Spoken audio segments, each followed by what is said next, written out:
Давайте еще тогда немного поговорим о ваших, ну, может быть, так будет правильно назвать, смежных ваших проектах, в частности, проекте «Декаданс». Это как бы альбом «Декаданс», проект называется сейчас «Две луны», просто пока не вышел диск, вот, но, я не раскрывал его реального названия, называется он «Две луны». Вот, можете про него подробнее рассказать? Я очень долго выбирал девочек, которые пели бы действительно очень классно. Я за 2 года, наверное, выбрал. Сейчас там поют 3 девчонки, там приходит Лена Максимова иногда петь тоже. И, по крайней мере, первые 3 концерта, которые сейчас прошли с, как мне кажется, с большим успехом, и люди ходят с одного концерта на другой. Я думаю, что у него большое будущее, судя по тому, что на моем первом концерте было человек 12, а на их около 150, у них больше перспектив. Может, это влияние времени скорее, нежели каких-то стартовых позиций. Они действительно невероятно талантливы, и нам удалось создать комбинацию красивых песен, красивых девчонок, красивых голосов, и чтобы все это было не пошло. А несколько слов тогда еще о вашем сотрудничестве с НЛП, и в частности мне хотелось бы услышать подробнее о вашем альбоме, в основу которого вы положили стихи Пушкина и Лермонтова. Почему был сделан такой выбор, что вы хотели донести через этот альбом? Ну, НЛП на самом деле это и есть навеянное Лермонтовым и Пушкиным. Ничего доносить особенно не хотел, просто в какой-то момент стало очень много молодых людей, которые получили образование в 90-х годах. И мир, русский мир, к которому я привык, где все, в принципе, знают более-менее как-то язык, стал насыщен людьми, которые не знают, что такое бефстроганов, официанты не знают, что такое бефстроганов, девчонки пишут смс-ки «прийти», и думаю, что Бродский – это марка ювелирки, и мне стало глубоко грустно. Я подумал, что, может быть, имеет смысл взять какие-то самые простые, легкие стихотворения из Пушкина, Лермонтова, положить их на музыку, и, может быть, это родителям будет интересно, потому что детям нужно действительно с молодых ногтей как бы приучать их к красивому слову. Я не знаю, это очень сложно выпускать в России что-то с Пушкиным и Лермонтовым. Это никак не продается вообще. Ваш этот проект оказался, вы считаете, неуспешным? В коммерческом плане? Абсолютно нет. Даже интереса магазинов никакого не было, потому что, я не знаю почему, потому что другая литература сейчас.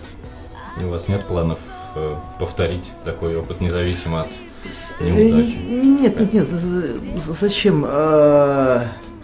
Можно один раз как бы с дарами идти, второй раз ты уже выглядишь глупо. Ну, вы сказали о русском мире. Вы часто гастролируете за пределами России, в частности, приезжаете с гастролями в страны бывшего СССР? Наверное, самые частые поездки в бывшие советские страны – это Казахстан, Украина и Белоруссия. Ну, вы чувствуете, что как меняется обстановка в этих странах, удаляются они от России, или наоборот, сейчас происходит какая-то интеграция?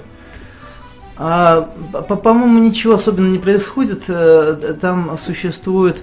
я вот недавно приехал из Украины, там есть местная битва экстрасенсов. Я там изображал уличного музыканта, чтобы они отгадали, кто это такой. И вот как я был там 15 лет назад, ощущение, что все так же осталось. И советские отели прямо в центре на Майдане, и люди в основном в такой старой обуви. Не знаю, ощущение какого-то застоя. вы считаете, что это плохо, что ничего не меняется, или наоборот, хорошо, что они не отдаляются? Когда ничего не меняется в образовании, которое было хорошее, это, наверное, хорошо. Когда обувь не меняется, это плохо. Ну, а люди меняются?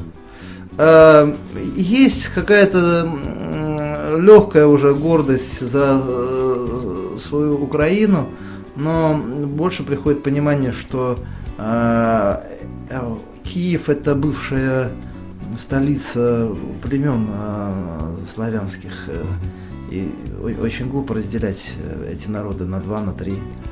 Вам интересны те процессы, которые происходят сейчас в этих республиках, в том плане, что заключаются договоры о свободной торговле между этими республиками, интеграционные процессы вокруг России, или это как-то далеко от вас? Мне было бы немножко страшноватенько там жить, честно говоря. Я с удовольствием буду приезжать играть концерты и наблюдать со стороны.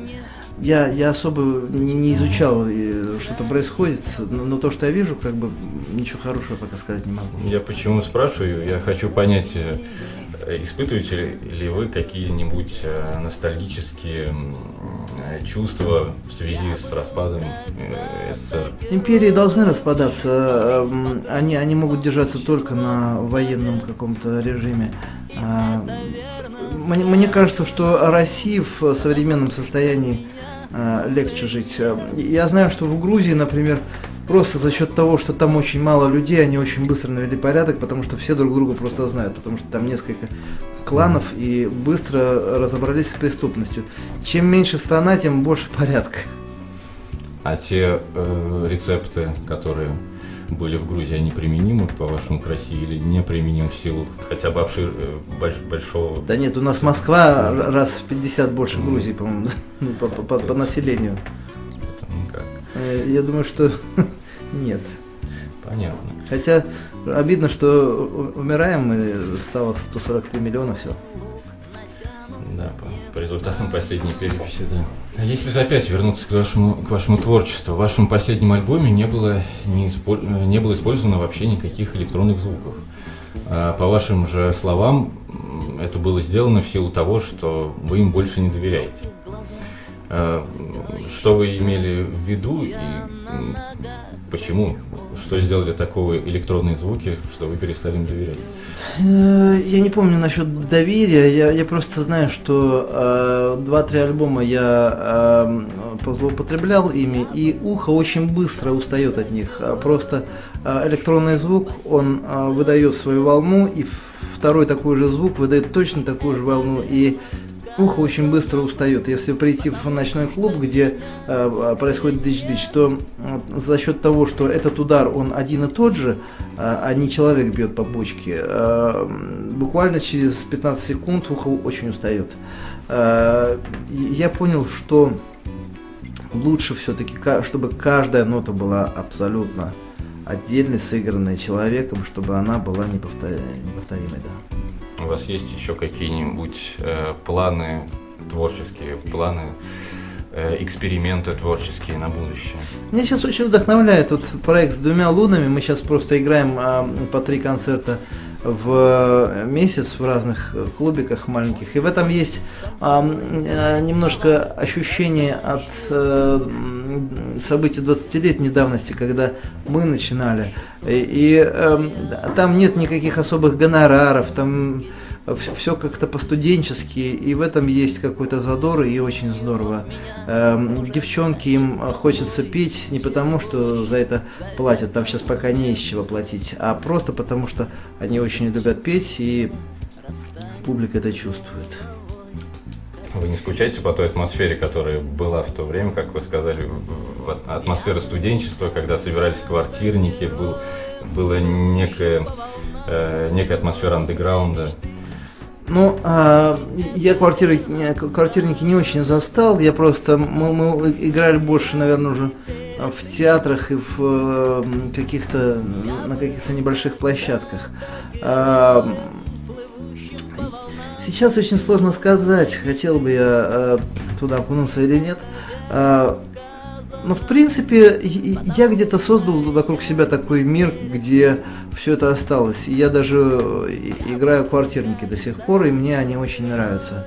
Мне нравятся небольшие площадки. Сейчас вот мы будем играть следующий концерт в FM-клубе. Там человек на 100, на 150 максимум.